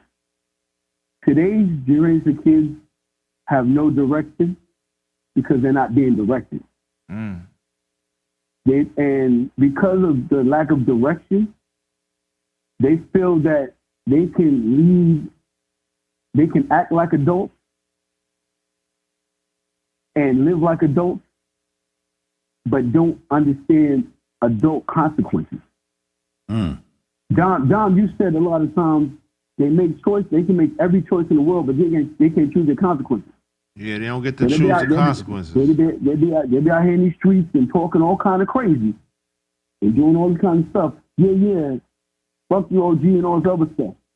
Now, a lot of older people gonna wave them off because you know what? They know it ain't about nothing. Because you get in their face, they're real quiet. But it's gonna be that one older person, that one OG that ain't gonna tolerate it. And they come bust them in their face, and the first thing they want to do is, I said, nah, nigga. If you want to talk like a man, act like a man, be that man. Be that woman, be that adult. I said, because one day somebody's gonna call your bluff, and the benefit about a good bluff, sometimes you gotta hold on the card. How you feel about the education system though? Like, the education system is not an education system. It's a safety zone. It's a place to be. It's like you playing tag and you're on base your whole life. All they do is pretty much shelter these kids and keep them protected from the world. Then when they go out in the world, they want to prostitute to the highest degree because they ain't showed them nothing. They just gave them a place to throw up their clothes and spend time between 8 and 3. That's facts. The parents can't teach them because the parents is out there working, and because mom and dad, or mom or dad, ain't there, they feel like, okay, I'm raising myself. I do what the hell I want to do. So when they come to school, teachers can't tell them nothing, principal can't tell them nothing. They get out of school, cops can't tell them nothing. But then they get in trouble. They want to call real for mom and dad, but not in. They're still getting their back blown out, changing up, going to prison as a man, come out of whatever you want to call it. But they transformers. You know what I'm saying? Like, listen, I work in education system. These kids are lost, and they're not being shown education. They're taking a space. And the few that are trying to learn, because they feel like clout and status and popularity is important, they feel like coming to school for education is shameful. They're embarrassed. But that's because they aren't showing leadership and not showing the quality of life to be better or get better. No doubt. They're all about the just enough. The just enough. I'm good enough for. I can do this just to get by. I want to survive. They teach these kids how to survive and not live. Yeah. You want to say something? Yo, hey Joe, it's Diggity. I appreciate your knowledge. You seem like a natural Nostradamus. You know. But the one question I would have for you is, is two questions. What advice would you give to a young man that's just trying to figure it out? And what was the biggest advice you got to kind of help you put life together? I'm gonna be honest. I'm gonna answer the second one first. You know, my dad died when I was 16. But my dad gave me a lot of grown up advice, a lot of grown up lessons.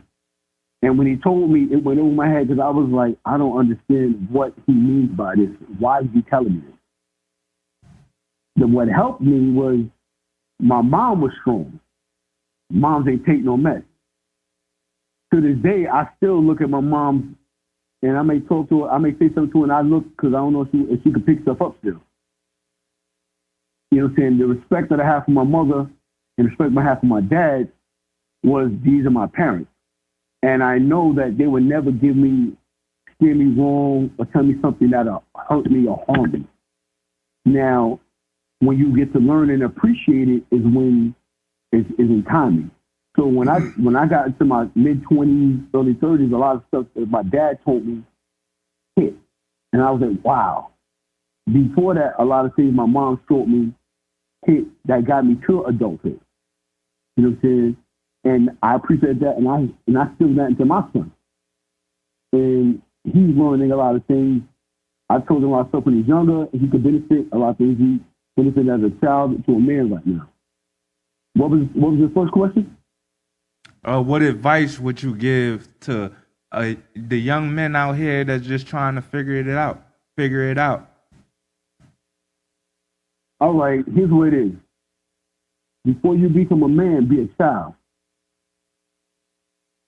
Nobody goes to a man. Nobody goes up to a man. Enjoy being a man before being a kid. Enjoy, understand, you know what I'm saying? Because you just can't pass that, because your adolescence is going to help you understand what it is going to be like in adulthood. Figure out who you are. Figure out what kind of person, an adult you want to be before you get there. Be a young adult than adult. Because you can make mistakes as a younger teenager, young adult. And you can learn from them, and you might not be held accountable because you're learning. But when you become a grown man, and you're making childish mistakes, you're going to look like a waste of time. No doubt. Thanks. And don't nobody got time for a grown person making child mistakes. So I say, listen, if there is an adult that you respect, speak to them. If you want to be taught and you want to learn, the key word is you want to learn. And even when you become an adult, remember there's somebody older and wiser than you that you can learn from. You never stop learning. You never stop learning. And sometimes you have to look back as a child and say, like, wow, I came far. But now how can I further myself? Because the gems and stuff that you learn, now you want to try and share that with somebody coming up. And hopefully that they'll listen to. Because understand, you can't water a dead tree. Yeah, but you can burn it and keep you warm. I agree 100% with you, Joe. I took notes. You said before you get to a man, you're a child. That was something that really stuck out to me. It was super, super deep, because a lot of us are literally trying to skip steps when there ain't no shortcuts to this. So I definitely could relate and appreciate that. And that was a lesson for me as somebody 38 years old. So appreciate you, Joe, for that. Listen, I appreciate it, but because real talk, everybody want to listen. We all had that moment. I can't wait till I'm an adult. This adult stuff is real deal. And now we wish we were still in our 20s. Life was good back then. Our teenage years. You know what I'm saying? Don't grow up. Everybody want to grow up fast. Why? Like they always say, I got more years behind me than I got ahead of me. Right. Facts. But the ones that's ahead of me, let slow them down. Let me enjoy it, because now I see what life really is. I got half my life behind me right now, 51 years old, and I appreciate my days. I appreciate every second I got. And when I see some of these teenagers, even some of these 21, 25-year-olds, and they got no direction, they don't know what they want to be, they don't know what they want to do. And if they did, and a lot of them had promise. A lot of them had so many dreams, and because of the people they put themselves with or surround themselves with, they're walking around like zombies. They walk around like, like they don't know what they're doing. And it hurts, because when I get 70, 80 years old, these same motherfuckers are going to wipe my ass. Just leave me to follow my piss and keep it on. I ain't got time for it. You got to get thanks a lot, Joe, but you better get some money, because you can't depend on them to take care of you in the senior citizen place now, bro. I know. Listen, put me in a room with a bottle of whiskey and a box of Depends, and I'll figure it out. I ain't got time for this. For real. No doubt, man. My brothers, I appreciate y'all, man. Thanks for calling. No doubt. Take care, man. Allow me to share with y'all, man. Nostradamus. Anytime. Got you. All right, peace. All day, baby. Appreciate you. Hey, shout out to Trey. Shout out Trey for the love. Shout out, I know I'm a butcher his name, Bartholomew Bowie. Yeah. Bartholomew Bowie. Good evening. Sinistro Sanchez. Sinistro Sanchez. See, I got a bachelor's degree, but sometimes I need the words with the bouncing ball. I ain't gonna hold you. Yeah. So I guess we coming to, we gonna go to Chucky Cut.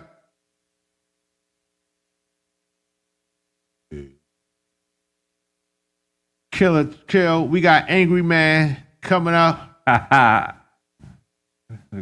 And the code is 6SGPO. 6SGPO. Go to crowd.live. And the code is 6SGPO. Crowd.live. Who's Angry Man by? Angry Man is by.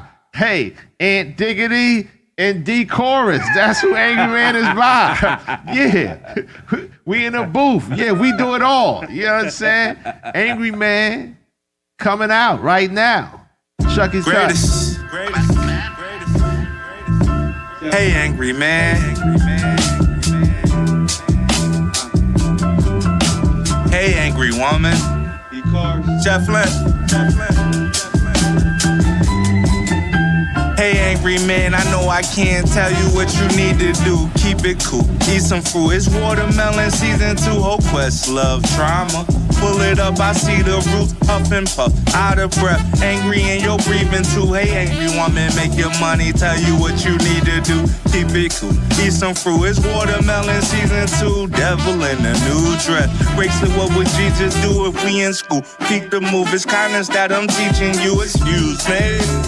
Notice we say out the way instead of interrupting conversation. No need to commentate. Out the way, observate. Now you late, not fucking late. Take your time, Brighton Beach. Hope your problems wash away. Hey man, God loves you, man. Why you so angry? Do you need therapy or something? Let me talk to you. Angry is only because it's the absence of love. Hey, angry man. Hey, angry woman. Hey, angry man. Hey, angry man, what's happening? Caught up in that traffic jam, went to sleep, up again. Bills keep on coming in, stuck in that whirlwind. Lost my damn girlfriend, ain't speak to her man since about last weekend. Call me up screaming, sounding like a demon. Trying to figure out, yo, what's the real reason? Like Jodeci, I'm fiending. Feels to do, notice do. Now tell me, boo, what I'm supposed to do. I'm feeling blue like Blue's Clues. Baby need some new shoes. Plus I feel like I'm losing screws. Deep down inside, baby doll, I'm really missing you. I'm an angry man, and you're an angry woman. I gotta go. I'm short 1900. Dang. Yeah. Hey. Hey, angry man. Hey, angry woman. Hey, angry man. Hey, angry woman.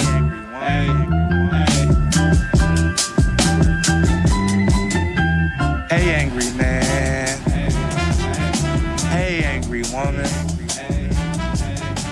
Hey, angry man. Hey, angry woman. Yeah. Okay, we back.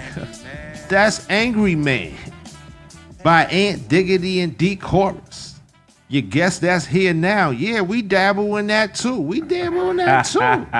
Yeah, what was the meaning behind Angry Man? Huh? It was just a lot of this stuff is from like the inside. So I was a happy person on the outside, but just really angry and mad at the person I was on the inside. Like I got this thing where I say you're an asshole for not being an asshole when it's time to be an asshole. Ooh. You know, so that's where Angry Man sprouted from. Yeah. You know what I'm saying? I'm letting a lot of stuff slide internally and just having to sit with it and eat it. Yeah. So that was my vision for Angry Man. Yeah. And for me, you know, that's my life, man. Went to sleep, up again. Yeah. Bills keep on coming in. Right. Like that's just what we speaking about. Just the grind of going to work, man. Like, you know what I'm saying? Trying to figure it out. And even when you don't want to be there, right? Right. And your girl not understanding. Hey, I don't want to work 16 hours, but I ain't got a choice. Rent is due. Notice due. Like, what am I supposed to do? Like, it's just real spill, man. Like, and I know a lot of people was going through it too. We didn't just, the title's Angry Man, but we gave a female perspective too of why she was upset as well. Like, if you're not seeing your partner, it's that piece as well, man. But, get in tune. Angry Man will be out soon. Yes, like, sir. And we're gonna keep doing what we're doing. I want to talk briefly. Did y'all hear about the lunch lady that got fired because she was giving kids extra food to take home on the weekend? What a travesty! Yeah, what a travesty. So it was a lunch lady, and she was giving kids extra food, and they fired her, man. They fired her for giving extra food, to the kids, which is crazy because it's like a lot of kids be hungry. I don't think people understand like a lot of people. School is the only time they could get a good meal. Yeah, listen, I used to run evening programs, man, and they wanted that food, man. Like when I was working in Edenwald, I was the Edenwald director, man, the community center. In the summertime, I used to cook pancakes for the kids, and I used to cook spaghetti at night on some days. That's my favorite meal, spaghetti. And I see some of those kids to this day, man, they remember them pancakes and that spaghetti, bro. Right. Like, you know what I'm saying? They thank me. They're a little older now, but you'll be surprised how many people are not really eating at night, man. That lunch lady needs to get her job back now. Fired for feeding humans food that would have been thrown out. I think it was crazy. Yeah, I didn't see a GoFund for me. She should, but it's going back to society, man. Like how society look at people. Like so D, back to what I was saying early. So something like that happens in the community, right? Yeah. And this lady, with all the best intentions, did that for a cause, right? These children are starving. She knows that come Friday, they might not eat the whole weekend. Oh, man. Right? Facts. So in her heart of heart, she's like, we can ready to throw this away. Why not give it to the children so they can take home? Matter of fact, I'm going to package it up for all the little kids I know who really needs it. It ain't like she's taking it, putting it in her pocket. That's true. So here is where the parents of that community, the school board of that community, the social workers in that community, the people who deal with the children with mental health issues, autism, and all of those things, mental deprivation, all of that, they should be and the churches should be standing up for that woman, raising hell because she did a good thing for God's children. Yeah, and where I work at, we give out snacks to the kids, right? Mm-hmm. And let me ask you something, man. I don't mean to take you off topic. When you was giving out snacks to the kids, did you see Aunt Diggity on that line? Yeah, he be there sometime. Yeah. He be there, Al. He be there. He be there. Shout out Enrique. He said he need to tune in more often. You should. Shout out Gatekeeper and WIZZ for setting the tone. Big Al. Vocals by Jamal. Yeah, they need to stand up and speak up. Yeah, they do. But yeah, man, the kids be hungry, man. We have to all stick together, my guys. That's no doubt. Absolutely. Yeah, they be hungry, man. And one thing I noticed, like these kids are smoking weed and then they crash midday. So they need a snack, something to eat to focus. And you got the ones that's too good to eat the lunch food. Yeah. And they'll come up. Hey, I never told you this. One time, one of the kids came up and they was like, yo, could I have two? I'm like, nah, only one. He stood in the doorway for 30 seconds, looked at me, looked at the two snacks in his hand, looked at me, and just walked off, bro. I'm like, he probably needed it. And the thing is, I never held it against him. I was like, yo, yeah, you probably needed it.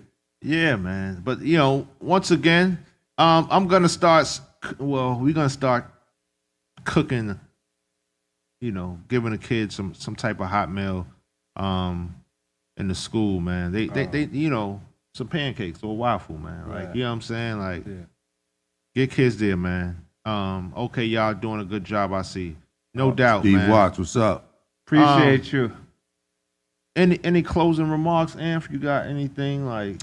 I mean, the thing that changed my life, and I heard it probably like a month ago, man, is for everybody out there, I want you to remember this, take this down, take this in. What do you believe about yourself? What do you believe about yourself? You know what I'm saying? I see it as, we were born, so we're all #1 draft picks. You know what I'm saying? We're Facts. all meant to be here, to be somebody, to help somebody, to experience life and go through things and have the responsibility to help other people's lives better. So what do you believe about yourself? So that's my thing. That's your thing? Yeah.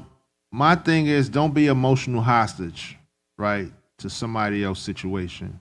I keep trying to tell people, Sinners was it was a good movie, but there was a lot of symbolism and messaging in there. And sometimes you can love somebody and they be on the other side of the door, right? If you open up that door, then you might be consumed with whatever issues they got on, problems. You got to protect your peace. And I think that, it's coming a time where you got to be happy. Like we focus on making so many other people happy. Like, when it's time for you to need help or a hug, there's nobody, you know what I'm saying? There's not going to be nobody there, right? And the second thing I want to learn how to be by yourself. Like, it's okay to be by yourself. Don't always want to be with a crowd, man. Learn who you is as a person, man. And, walk your stride, B. Gatekeeper and WIZZ, thank y'all for always allowing us to come up here and be us. Once again, RP to Mr. E, justice for Mr. E. Amen. Justice for Chloe. That's the young 15-year-old lady that was unalived in the park. I don't know the other sister name that was hung. And Tyrus Connors, what's up? Thanks for tuning in. And to the people, in the city of the 4 S's, find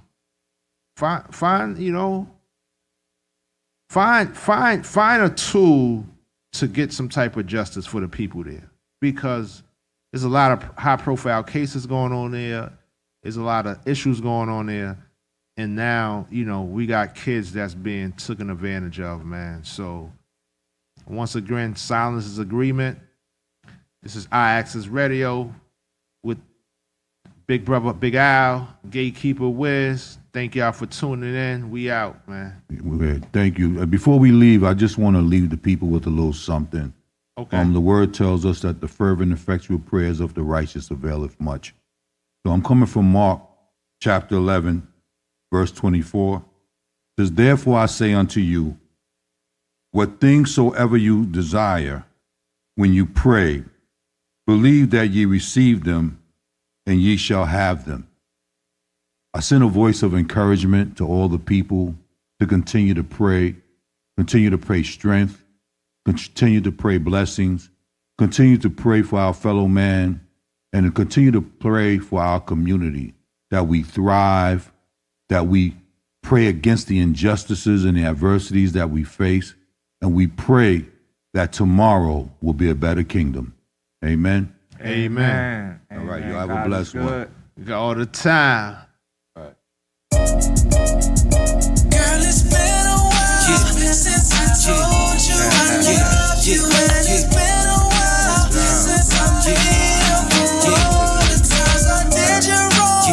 You know I get so busy, and you sticking with me is something that I don't wanna forget. No, and girl, I'm gonna show you how much I love you, how much I need you. I want you to know that I appreciate you sometimes. I don't know how to say it, girl. What's the I love you without falling flat.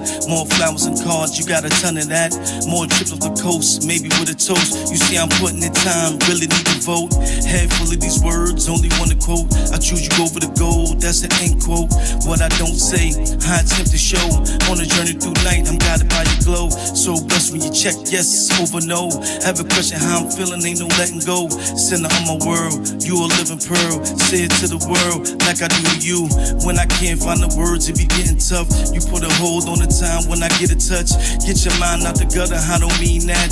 On this page I write facts and I know that. It's been a while since I told you I love you. And it's been a while since I made up for all the times I did you wrong. You know I get so busy and you sticking with me is something that I don't wanna forget. No, and girl, I'm gonna show you how much I love you, how much I need you. I want you to know that I appreciate you sometimes.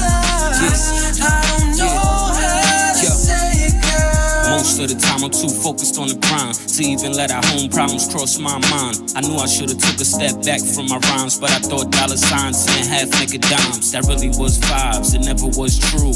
I don't even know how I got up off you. I should've stayed home, but I ran into the road. Kept sneaking out, heart being cold. Looking at you now, I finally understand. It took me a while to turn into this man. I knew I had it in me, many nights felt empty. Without you, baby, what would it really be? Another desert storm tearing down every farm. On them nights when it's cold, I'll keep you warm. Word on everything, I put that on me. You'll never feel like you're lonely. Girl, it's been a while since I told you I love you. And it's been